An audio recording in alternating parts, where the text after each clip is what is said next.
दो चार अंग पढ़ के सुना देवे गुरु ग्रंथ साहब तो एक अंग ही पढ़ के सुना देवे, जपजी साहब का पाठ ही सुना देवे भी बादलों नूं इस गुनाह की तो किसी तरीके माफ़ी तो खैर नहीं मिल सकती। जितनी अंधेर गर्दी तुसी मचाई है, इतनी अंधेर गर्दी किसी भी लीडरशिप ने कभी भी नहीं मचाई।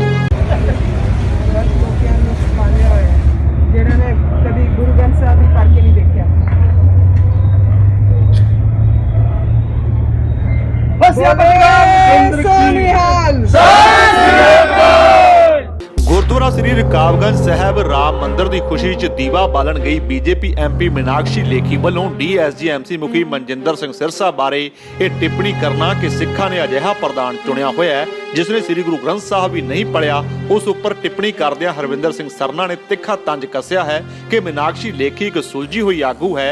जे उसने ये सब कुछ किया है तो सिरसा साहब की हकीकत तो बाखूबी वाकिफ है, उसने सोच समझ के ही क्या होना है। वाहिगुरू जी का खालसा वाहिगुरू जी की फतेह।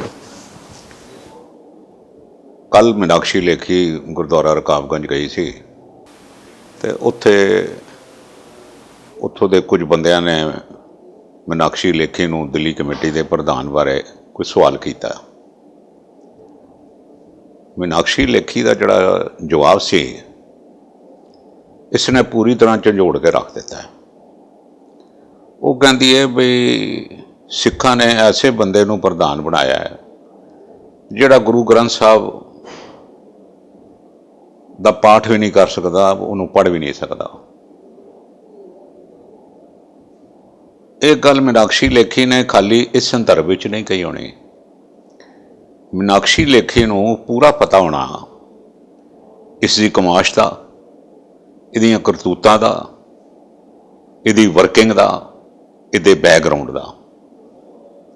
बड़ी सुलझी हुई मीनाक्षी लेखी है कि बड़ी सियाणी हैगी ते उनका ये जवाब देना तो की बादलों को नहीं पता भी ये गुरु ग्रंथ साहब तो पाठ नहीं कर सकता। ये सवाल तो मैं जथेदार अकाल तख्त नूं जिस वक्त 5 मार्च नूं ये नहीं नाल सी बैठा मेरे, मैं तां ही कहता सी जथेदार साहब नूं, मैं कहा जथेदार साहब इतनी वड्डी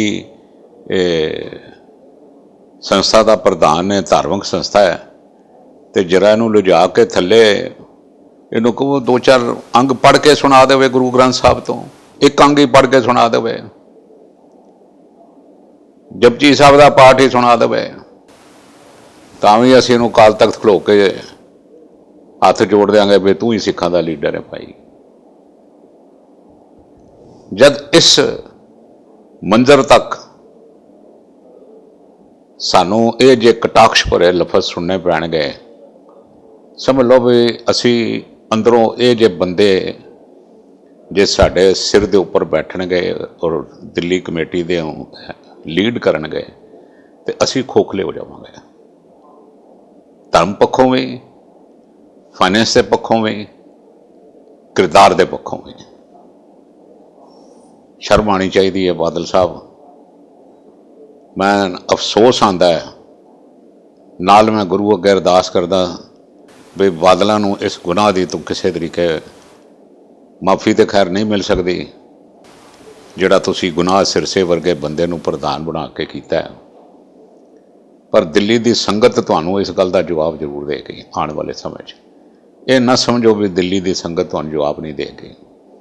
जितनी अंधेर गर्दी तुसीं मचाई है, इतनी अंधेर गर्दी किसी भी लीडरशिप ने कभी भी नहीं मचाई।